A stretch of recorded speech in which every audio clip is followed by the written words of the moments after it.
Estamos leyendo diferentes versos de la Escritura, versos que se constituyen como en anclas de nuestra fe, que dan fundamento a nuestra fe. Y hemos venido leyendo cada día un verso durante las semanas.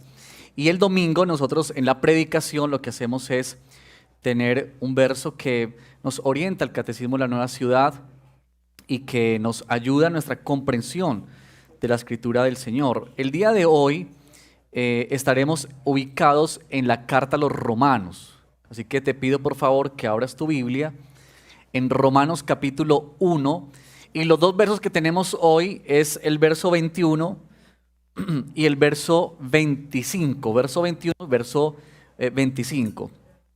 Voy a leerlos, es solamente estos dos, pero en el transcurso de la predicación estaremos mirando otros versos que son muy importantes y que están bien entretejidos con este 21 y 25. Dice así la palabra del Señor. Romanos 1, capítulo 1, verso 21 y verso 25. A pesar de haber conocido a Dios, no lo glorificaron como a Dios ni le dieron gracias, sino que se extraviaron en sus inútiles razonamientos y se les oscureció su insensato corazón. Verso 25. Cambiaron la verdad de Dios por la mentira, adorando y sirviendo a los seres creados antes que al Creador, quien es bendito por siempre. Amén. Bueno, cierra tus ojos, oremos al Señor. Padre, queremos pedirte en el nombre de Jesús que dispongas nuestro corazón esta mañana para recibir de ti. Hemos venido dejando tantas cosas quizá que pudiésemos estar haciendo, pero venimos con este anhelo de que tú hables a lo profundo de nuestros corazones. Especialmente, Señor, en un pasaje como este, en el que se ve la oscuridad, en el que se ve la decadencia humana, pero que a la vez enciende la luz del Evangelio y que deja brillar tan fuertemente tu obra, Señor, la única que se ofrece como remedio y como solución para la devastación humana, Señor. Te pedimos que hables a nosotros, por favor. En el nombre de Jesús, amén. En este primer capítulo de Romanos hay uno de esos versos que yo creo que todos conocemos, o por lo menos la mayoría, es el verso 16, que dice: a la verdad no me avergüenzo del Evangelio, pues es poder de Dios para la salvación de todos los que creen. Que a propósito de este verso es donde surge el enunciado de nuestra serie que estamos en este momento. ¿Recuerdan? Es no me avergüenzo del Evangelio, y cada domingo estamos complementando esa frase con algo más, queriendo enfatizar qué es lo que el Evangelio hace en nuestra vida y por lo cual no nos avergonzamos. Para hoy quiero traerles esta frasecita: no me avergüenzo del Evangelio porque nos libera de la idolatría, porque nos libera de la idolatría. Ahora, miren que en este verso 16, cuando dice a la verdad, no me avergüenzo del Evangelio, pues es el poder de Dios. Este verso 16 muestra, digamos, lo que está haciendo Dios en favor de nosotros, sus hijos, sus escogidos. Pero, para poder entender muy bien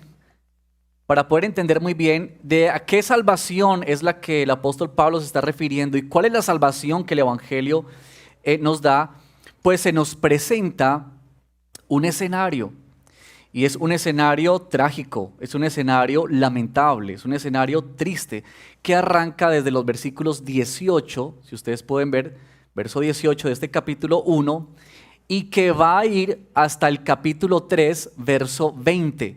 Esta es como una sección en el libro de Romanos que Pablo usa para mostrarnos esta realidad. Y digamos que lo que se encierra en todo eso es que el estado lamentable del hombre es una razón, y es que se encuentra bajo la terrible ira de Dios. Por eso Miren ustedes el verso 18, ciertamente la ira de Dios viene revelándose desde el cielo. Y esta ira del Señor que se ve aquí es digamos, la tragedia de la humanidad, estar bajo la ira de Dios. Dios está enojado, muestra aquí el apóstol Pablo, pero no es el enojo de alguien que se enoja porque sí, ¿cierto? Como muchas veces tú y yo nos enojamos. ¿No le ha pasado que a veces uno se levanta y está enojado? Y que ni siquiera uno mismo sabe por qué está enojado, pero algo le pasa a uno. O que nos enojamos porque nos hacen algo que digamos no complace nuestras expectativas, o que se dan razones egoístas.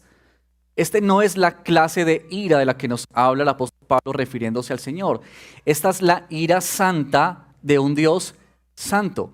Cantábamos hace un momento, santo, santo, santo, ¿cierto? Nuestro Dios 3 veces santo, que es como decía el profeta Isaías. Nuestro Señor está enojado, está irado con la humanidad por razones contundentes y claras, razones justas. Y básicamente es que Pablo dice por la impiedad y por la injusticia. Y este texto que tenemos aquí es como si Dios estuviera mostrando o trayendo sus descargos contra la humanidad. Es decir, ¿por qué es que Dios está enojado, seriamente enojado? Y muestra la responsabilidad y la culpabilidad de nosotros como seres humanos. Yo pensaba, cuando leía este escenario, tratando como de entender un poco como el sentimiento, lo que hay en este texto, es quizá como lo que vemos estos últimos tiempos en noticias cuando vemos imágenes, por ejemplo, de Ucrania. ¿No les ha pasado? Que tristemente, por ejemplo, estos días escuchaba sobre una fosa común con 9.000 personas allí, imagínense. 9.000 cuerpos allí. Y yo escuché esa noticia y tratando de pensar, porque no vi, sino solamente escuché, ¿qué significa? ¿Qué es eso? ¿Cuál es ese escenario? Es un escenario trágico, ¿no les parece?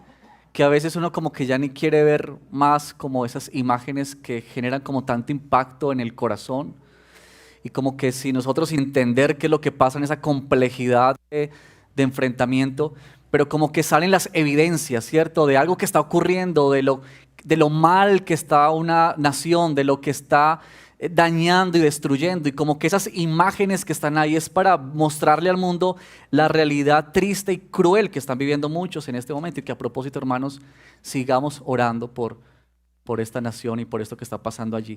Pero Pablo lo que está haciendo es como de alguna manera mostrarnos eso mismo, es como recrearnos un escenario completamente devastador, completamente triste.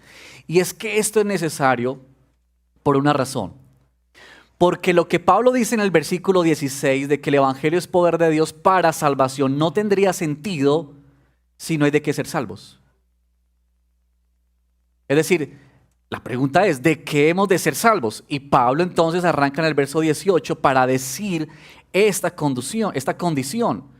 No habría sentido el evangelio si tú y yo estuviésemos bien, si no hubiese enojo de Dios, ira de Dios, si no hubiese pecado, maldad. Si no hay nada de eso, entonces el evangelio no tiene sentido. Es como si nosotros, ¿cierto?, quisiéramos o tratáramos de ofrecerle un medicamento, un jarabe, un remedio o un tratamiento médico a alguien que ignora que está enfermo. ¿Cierto? Ese que está enfermo no entiende, no va a saber, no va a recibir bien eso porque él desconoce lo que está ocurriendo. Hermanos, si bien es cierto que el evangelio son las buenas nuevas de salvación, también tenemos que decir que esas buenas nuevas inician con una mala noticia. Y cuando tú y yo anunciamos el evangelio a otros y les predicamos a otros, tenemos que tener siempre esto presente. Porque mostramos el amor de Dios. Maravilloso, claro que sí. Por supuesto que el evangelio es amor de Dios. Pero el evangelio comienza comunicándonos que Dios está irado por causa de nuestro pecado. Por causa de nuestra maldad.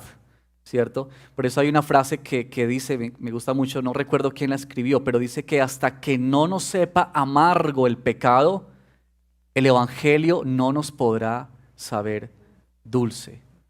¿Cierto? Si no sabes, si no crees que de nada debe ser salvo, entonces la salvación que el Evangelio te da carece de sentido, ¿cierto? Eh, y en estos versos 21 y 25 tenemos esas razones que Dios dice de su ira que se ha ido revelando. El día de hoy estamos meditando o leyendo sobre la pregunta número 17 del Catecismo. Como les dije, que es este librito que nos dirige en nuestros tiempos de predicación y de enseñanza. Pero mira lo que dice la pregunta 17 del Catecismo, porque el verso 21 y 25 es claramente una muestra de cómo se evidencia el pecado y la maldad del hombre en una palabra: idolatría.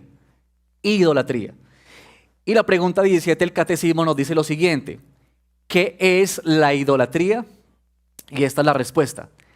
Idolatría, dice el Catecismo, es confiar, nota por favor eso, en que encontraremos esperanza, felicidad y significado en las cosas creadas y no en el Creador. Esa es una respuesta corta que podríamos aprendernos y nos ayudaría mucho en nuestra vida, ¿cierto? Confiar en que encontraremos esperanza, felicidad y significado en las cosas creadas y no en el Creador. Pero yo quiero mostrarte a través de estos versos 21 y 25 cómo es que esa idolatría tiene unos componentes, cómo es que se vive, se ve, porque a veces pensamos en idolatría como algo, ¿cierto? Como rendir culto a algo, pero ¿qué es lo que pasa realmente en nuestro corazón? ¿Cómo es que Pablo nos muestra este cuadro oscuro que trae la ira de Dios y que se recoge en esta palabrita idolatría? Lo primero es que cuando hablamos de idolatría, hablamos de rechazo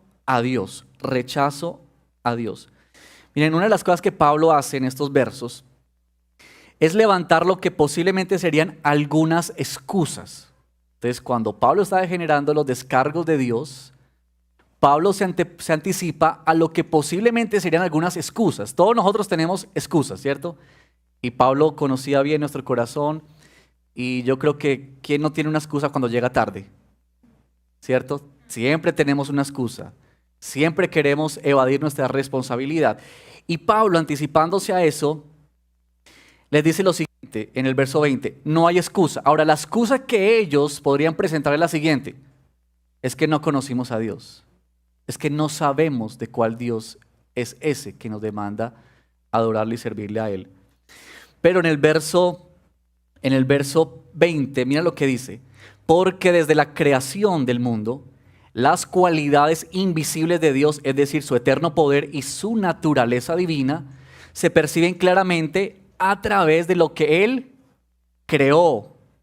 De modo que nadie tiene excusa. Pablo dice categóricamente: no hay nadie en este universo, nadie en este mundo que pueda decir que no sabía o que no conoce. No hay nadie que pueda tener una excusa frente a Dios. Y la razón es esta. Aquí Pablo nos dice que la creación, nosotros hablamos, en teología se conoce como dos revelaciones, es decir, cómo se da a conocer Dios. Una que es la revelación general, que alude a la creación misma, que Pablo está mencionando aquí, pero también a la revelación que tenemos en las Escrituras. Y son esos dos medios por los cuales Dios se ha dado a conocer a la humanidad. Y Pablo trae esta de la revelación general para decir lo siguiente: la creación, es decir, lo que tú y yo vemos afuera, eso es lo que trae ante nuestros ojos lo que es invisible. Es decir, que la creación declara, la creación anuncia, la creación es como si tuviera el sello, ¿cierto? Como la marca de Dios por todas partes, como en esas escenas de crímenes cuando van a mirar y están las huellas, ¿cierto? Evidencia de quién hizo eso. Y así es la creación, muestra al Creador. ¿Y qué nos dice de Dios? Dos cosas, dice Pablo. Nos dice su eterno poder, nos habla de ese eterno poder, y nos habla además de su naturaleza divina. El Salmo 19 es un salmo que nos habla de estas dos revelaciones: la revelación general, la creación, y la revelación especial, la Escritura. Y en el verso 1 y 2 dice así el salmista: los cielos cuentan la gloria de Dios, El firmamento proclama la obra de sus manos. No tenés, ese es un bello, bello salmo, que nos dice cómo la creación grita, como que la creación nos dice, nos habla de ese creador. Mira, es como si nosotros llegáramos ahorita a la casa y sobre la mesa tú encuentras un plato de comida servido, un almuerzo ahí servido. ¿Cuál es tu plato favorito? Piensa cuál es tu favorito. Y ese está ahí servido sobre la mesa. Una bandeja paisa, un sancocho, ¿cierto?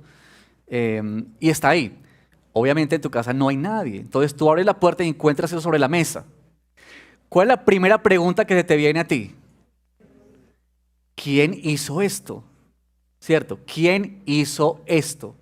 Ahora miren, ni el más escéptico de los escépticos pensaría que al ver ese plato diría, oye, mientras yo no estaba en esta casa, hubo una explosión cósmica, ¿cierto? Que se armónicamente y perfectamente se unió y sucedió y desempacó este gran almuerzo que tengo sobre mis ojos. ¿Cierto que no? Sería tonto. Porque las cosas que hay pretenden levantar este interrogante. ¿Quién lo hizo? ¿Quién está detrás de esto? Es como cuando tú y yo vemos una gran obra de arte y preguntamos si quién hizo esto, quién es el escultor, o una bella canción que te encanta y tú dices, ¿quién es el que compuso esa canción? ¿Quién la canta? Porque Dios nos ha dado esta capacidad de admiración, pero esa admiración nos conduce a admirar más que la obra, a quien la hizo, a quien está detrás.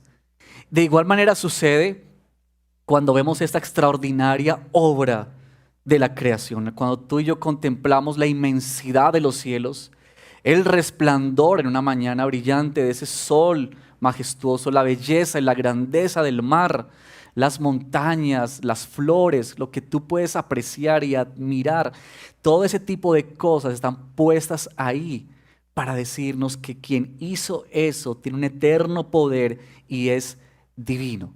Y claro, tenemos que decir que la creación misma o esta revelación general no nos dice todo de Dios, no nos dice de Cristo, ¿cierto? No nos dice la redención, pero sí Pablo está diciendo que nadie tiene excusa en este punto para ignorar o rechazar a Dios. No hay excusa. Esta impiedad de los seres humanos radica en que deliberadamente ante tal evidencia lo que ellos han optado por hacer o lo que hemos optado por hacer es rechazar a Dios. Es decir, Dios no existe. Por eso Pablo dice que a pesar de que le conocieron, no le glorificaron ni le dieron gracias. Mira, es como que tal conocimiento que ellos tenían y toda esa evidencia que tenían acerca de Dios fue en vano, porque no los condujo, no se conducieron a adorar al Creador. Sabes que cualquier comprensión que tú y yo tengamos acerca de Dios, cualquier entendimiento, cualquier conocimiento que tú y yo tengamos acerca de Dios, si eso no nos está llevando a humillarnos delante de Él, si eso no nos está llevando a reconocer a Dios como el Señor de nuestra vida, a rendirnos en adoración completamente ante Él, queridos, ese conocimiento, ese entendimiento es en vano. No importa qué tanto sepamos, no importa qué tanto conozcas de la Escritura o qué tanto tú digas creer de Dios, si eso no doblega nuestro corazón en humillación delante de Él y adoración delante de Él, no sirve de nada. Y eso es lo que Pablo dice aquí en estos versos, que ellos, aunque conocieron deliberadamente, ellos decidieron no darle reconocimiento, no darle gloria a Dios. Cuando tú y yo dejamos de lado a nuestro Dios, cuando sacamos a Dios, estamos usurpando el lugar que a Él le corresponde. Es como decir, no existes, o yo no te necesito, o yo dependo de mí mismo, ¿cierto? Es quitarle lo que solamente le pertenece a Él, lo que es de Él.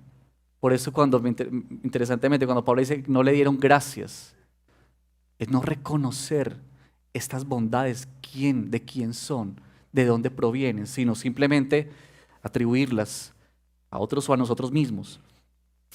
Esto es robar su gloria, es pretender ser independientes. Por eso, cuando hablamos de idolatría, esto es rechazar a Dios. ¿Sabes que la Escritura establece o liga la necedad con no reconocer a Dios como Dios? En el Salmo 14:1 dice el necio en su corazón, no hay Dios. Esto es la necedad.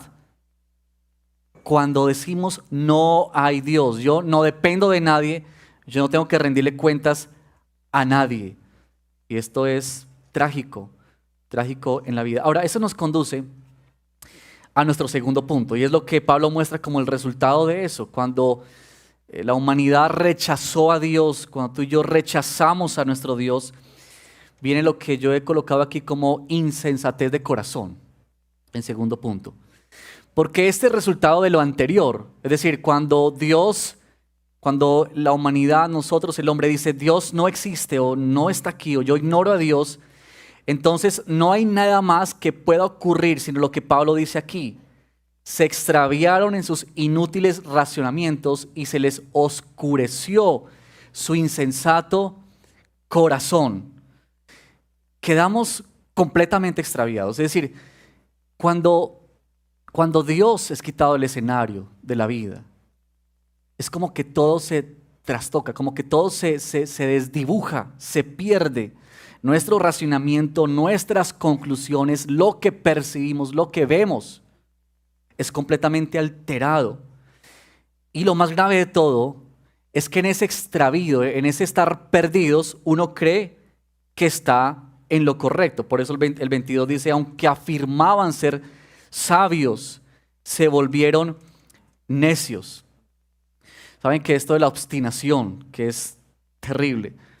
Cuando, por ejemplo, uno va conduciendo, los hombres, o bueno, también algunas mujeres, pero tenemos aquí al lado a la esposa, y entonces vamos para una dirección que estamos buscando. Y después de estar dando algunas vueltas, la esposa comienza a decirle a uno, amor, preguntémosle a este señor que está aquí vendiendo frutas, a ver dónde queda eso. O a este portero. Y entonces uno, ¿qué le dice? Tranquila, no. Eso queda aquí a la vuelta. Eso queda aquí al lado. Y uno por dentro está pensando, ¿dónde quedará esa cosa? Pero la arrogancia de no reconocer que se está perdido. De que uno sabe que está perdido, pero que uno no admite que está perdido, que uno cree que se las sabe todas, que uno cree que va a llegar, aunque uno no tenga la menor idea para dónde va, pero uno dice, para allá vamos y vamos a llegar. La obstinación, ¿sabes que la idolatría tiene que ver con esta obstinación, con esta insensatez del corazón?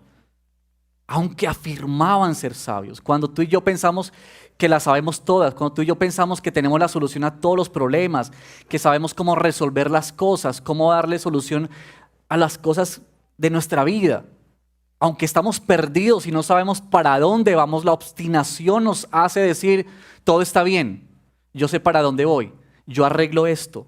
Y eso es necedad del corazón, y eso no es otra cosa más que la evidencia de este desligar a Dios de nuestro corazón, sacarlo completamente de nuestra vida.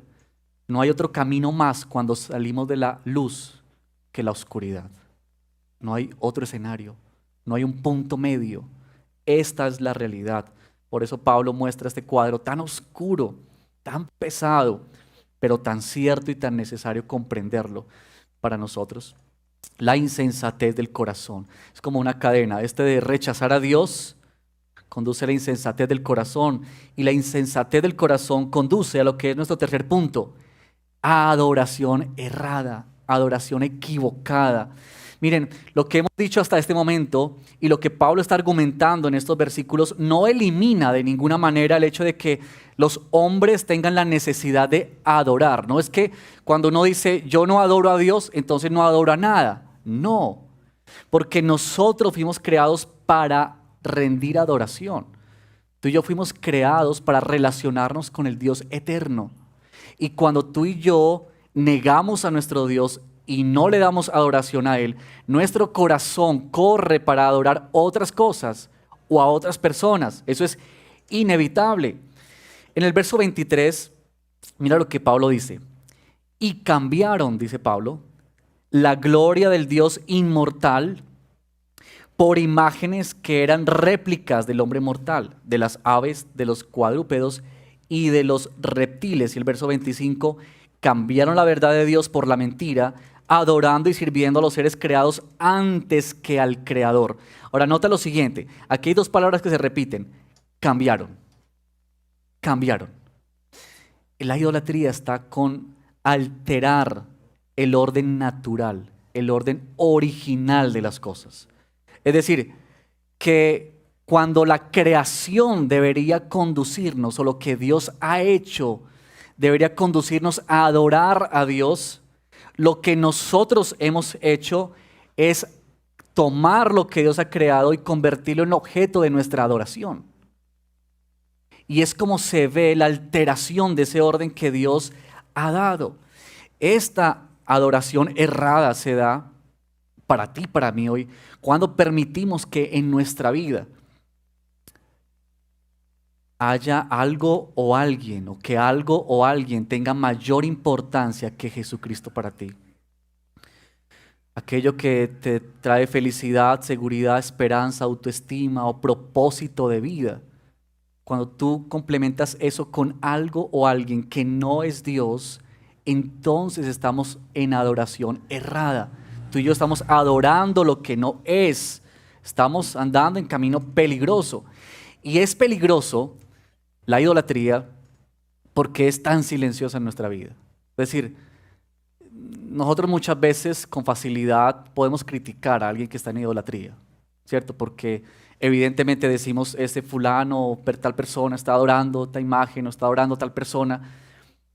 Pero lo peligroso de este asunto que escribe Pablo es que está tan arraigado en nuestro corazón, que es tan sutil, que a veces ni nos damos cuenta o no percibimos con claridad, pero que lo cierto es que echa profundas raíces en nuestro corazón. Déjame decirte lo siguiente, es como por ejemplo, un buen trabajo. Si tú tienes un buen trabajo hoy, o unos buenos hijos, o una buena capacidad intelectual que tú tienes, o unos buenos bienes materiales que tienes, una buena pensión, o quizá un buen esposo o una buena esposa, o más aún, quizá algún buen proyecto que tienes o una buena aspiración. Sabes, esas cosas que son buenas pueden llegar sutilmente a convertirse en lo más importante para ti y para mí.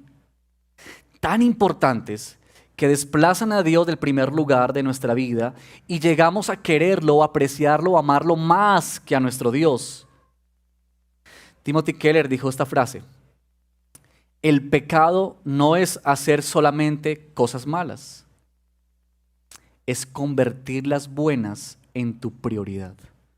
Es decir, esto que Dios nos entrega por su bondad, por su misericordia, lo que acabamos de escribir, trabajo, hijos, familia, esposa, esposo, bienes, todas esas cosas que son buenas, que Dios te las entrega, llegan a ser malas y perversas cuando tú y yo las hacemos como lo más importante y cuando éstas llegan a desplazar a nuestro Dios. ¿Quién nos entregó eso? ¿Quién acaso nos da esas cosas? Esa es la pregunta que debemos hacernos. ¿Y quién me ha dado esto? ¿Quién te ha entregado la salud para trabajar? ¿Quién te ha abierto las puertas en ese trabajo? ¿Quién te ha dado esos hijos bellos que tienes? ¿Quién te ha dado esa familia, esa esposa o ese esposo? ¿O esos bienes que disfrutas? ¿O ese proyecto que tienes? ¿Quién te ha dado eso? Si no reconocemos en eso a nuestro Dios, es como estos que no glorificaron a Dios y no le dieron gracias a Él, no le dieron gracias al Señor, ¿verdad? Y quizá esto se puede entender más cuando tú y yo pensamos en aquellas cosas que esperamos de Dios. La pregunta sería, ¿tú esperas lo mejor para ti de Dios? Cuando tú piensas en tu vida, en esas expectativas que tienes, ¿tú esperas lo mejor que viene de Dios? O sea, que Dios es eso mejor para ti. Eso es que tenemos que preguntarnos. De lo contrario, eso que pensamos que es nuestro mejor bien o nuestro mayor bien es aquello que estamos adorando y que estamos entregando nuestro corazón, porque adorar erradamente es tener un Dios del cual nuestro corazón depende enteramente. Es decir, se liga a eso, se aferra a eso como lo mejor. Y Pablo nos advierte, nos está hablando de esta condición. Ahora, esto que hemos mencionado de la idolatría que se muestra a través del rechazo a Dios, la insensatez de nuestro corazón y la adoración errada, es lo que hace, es todas esas cosas que producen la ira de Dios, como mencionábamos al inicio. Y estos versos, ustedes si los pueden leer en casa, van a notar ustedes que Pablo está mostrando varias cosas, razones por las cuales Dios está airado. Pero nos muestra además que justamente ante tal problema, ante tal magnitud de tragedia, el único que puede resolver ello es nuestro Dios. Por eso, y quiero invitarte al capítulo 3, verso 21, por favor, si tienes ahí tu Biblia, ve conmigo. Capítulo 3, verso 21. Hasta aquí, hasta el verso 20, Pablo nos ha hablado de todas estas razones y causas por las cuales Dios está airado. En el verso 21, Pablo retoma nuevamente su discurso que dejó en el verso 17 del capítulo 1. Y Pablo dice, pero ahora, verso 21, sin la mediación de la ley se ha manifestado la justicia de Dios, de la que dan testimonio la ley y los profetas. Esta justicia de Dios llega mediante la fe en Jesucristo a todos los que creen. De hecho, no hay distinción. Note este verso 23. Pues todos han pecado y están privados de la gloria. Ese es el argumento en los versos anteriores. Están privados de la gloria de Dios. Pero, y si tú puedes subrayar tu Biblia, y si esa es tu Biblia, subraya esto. Su gracia, por su gracia, son justificados gratuitamente mediante la redención que Cristo Jesús efectuó. ¿Te das cuenta de lo siguiente? Es decir, ante tal problema, Pablo no está pensando que podemos salir de eso, sino que es solamente nuestro Señor y nuestro Dios que puede traer remedio, soluciona a eso. Por eso el verso 16 del capítulo 1, el Evangelio es poder de Dios para salvación, a través de la fe en nuestro Señor Jesucristo, a través de esa justicia que tenemos en Él. Sabes que la semana pasada que estuvimos en la Semana Santa y el Viernes Santo que estuvimos aquí en ayuno y oración, fuimos por las 7 palabras que Jesús mencionó en la cruz. Y bueno, varios hermanos estuvieron compartiendo bellamente sobre eso. A propósito, está en YouTube si quieres poder ver y apreciar qué significa cada una de esas frases. Pero había una en particular que siempre me ha cautivado mucho y me ha impactado, y es cuando Jesús dijo, Dios mío, ¿por qué me has abandonado? ¿Por qué me has abandonado? Y nuestro hermano, creo que era Giovanni, que estaba compartiéndonos esa palabra, muestra el momento más crítico de Jesús en la cruz. Ese momento tan difícil, cuando nuestro Señor Jesús, estando en la cruz, ahí, en ese instante, Él carga sobre sus hombros el pecado tuyo y mío, el pecado de los suyos. Y comienza a cargar sobre Él esta maldad, estas cosas que tú y yo hemos vivido, que la humanidad, y comienza a cargar sobre sus hombros esto. Y Dios, el Padre, que siempre había estado asistiendo a su Hijo, recuerden ustedes, en la tentación, ¿se acuerdan? O en la noche de Getsemaní, una noche difícil para Jesús, pero ahí estaba el Padre asistiéndolo. Ahora en la cruz, en ese momento, es cuando el Padre no puede asistirle más. Y por causa del pecado y de la maldad, lo que el Padre hace es darle a su Hijo la espalda. Y en ese momento, la ira de Dios es puesta sobre nuestro Señor Jesucristo. ¿Se acuerdan que los evangelios hablan de que el cielo se oscureció por 3 horas y truenos habían?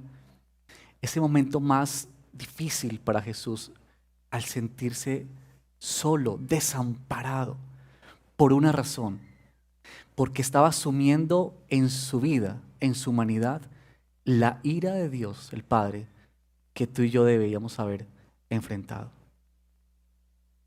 Por eso es que el Evangelio es el único que puede traer remedio y que puede traer salvación de la ira de nuestro Dios. Pero no solamente de la ira de nuestro Dios. Cuando Dios nos libera de su ira, a su vez, Dios nos libera, escucha esto por favor, Dios nos libera de las cosas que tú y yo hacíamos que le producían ira a nuestro Dios. Espero que puedan entender eso. Es decir, no es que Dios ahora no le importa lo que hacemos. No es que Dios ya descargó su ira y entonces ya no le afecta absolutamente nada. No, noten que Pablo dice que la ira de Dios está revelándose, no se va a revelar, está revelándose. Pero es que en el Evangelio, tú y yo ya no tenemos el peso de la ira. Y ese es un gran alivio, hermanos, una gran verdad, extraordinaria verdad. Pero además que tú y yo ahora ya no estamos esclavos de aquellas cosas que hacíamos que ofendían terriblemente a nuestro Señor. Yo quiero terminar con dos aplicaciones esta tarde ya. La primera aplicación es para aquellos que están hoy aquí escuchando este sermón, o si tú estás allá en la virtualidad, conectado a este sermón. Si tú todavía en tu vida no has reconocido a este Dios como Señor de tu vida, como aquel que te salva, si tú no has reconocido todavía en tu vida la gravedad de tu pecado, lo que significó y lo que acarreó eso, si aún no has venido legítimamente y con sinceridad en arrepentimiento y fe, mira, yo haría muy mal en decirte, ve en paz hoy. Porque la verdad, a la luz de este texto, es que si tú no has tenido esta experiencia en tu vida, estás bajo la ira de Dios. Y yo no te digo eso hoy para que tú salgas o apagues allá donde estás y termines terriblemente asustado. No. Más bien, porque justamente conocer esta verdad es que ilumina la esperanza que tenemos en Cristo Jesús. De que podemos venir a Él en arrepentimiento y confesar nuestro pecado delante de Él, y a través de esa fe, sin hacer nada, el Señor te otorga su justicia, la que nos dio a través de su Hijo Jesús. Y esa es la mayor bendición, amigo y amiga, que jamás cualquier persona en este mundo pueda recibir en su vida. No hay nada que se compare con eso. En segundo lugar, quiero aplicar este texto a la luz de lo que el Señor nos dice aquí. Si tú eres creyente, y quizá este pueda servirnos como un diagnóstico. Hay dos formas de hacer un diagnóstico. Uno es cuando vamos al médico y entonces le decimos al médico qué tenemos, ¿cierto? Le decimos, doctor, me duele esto, he tenido esto otro, y el doctor, una vez le decimos nuestros síntomas, ¿qué hace él? Nos da un diagnóstico. Pero hay otra forma de llegar también a un diagnóstico, y es cuando se nos dice cuáles son los síntomas, y uno ¿qué hace con esos síntomas? Comienza a chequearse si quizá uno presenta alguno de esos síntomas, como cuando estábamos en lo del COVID, ¿cierto? ¿Recuerdan ustedes que nos decían qué era? Y uno todo el tiempo estaba pensando si será que esta tosecita que tengo tiene que ver con eso. Es otra manera en que podemos llegar a un diagnóstico. Y sabes, si por la gracia de Dios tú y yo no estamos bajo la ira de Dios, también hemos de recordar que nuestra condición humana arrastra mucho de esta condición que describe Pablo aquí en este texto. Por eso es tan importante revisar, tan importante que tú y yo podamos examinar a través de la Escritura si acaso hay algo de esto que hemos descrito hoy, de esta idolatría que si tú indagas en tu corazón, y todos lo hacemos con seguridad, podemos decir, claro que sí, caemos en esto una y otra vez. Y yo te preguntaría lo siguiente, te preguntaría esto, quizá tú estás rechazando el señorío de Dios en algún área de tu vida. O sea, ¿hay algo en tu vida, en tu corazón, que tú te resistes a que Dios tome control de eso? que te cuesta rendirle cuentas a Dios y que quieres más hacer lo que a ti te parece, que quizás estás buscando la dirección más propia tuya y no la de Dios, como que tú sabes todo lo que vas a hacer y no te interesa lo que Dios tiene que decir. O quizá hay algo en tu vida que está desplazando a Dios. Quizá aquellas cosas buenas que Dios te ha entregado están rivalizando ahora con gobernar tu corazón y gobernar tu vida.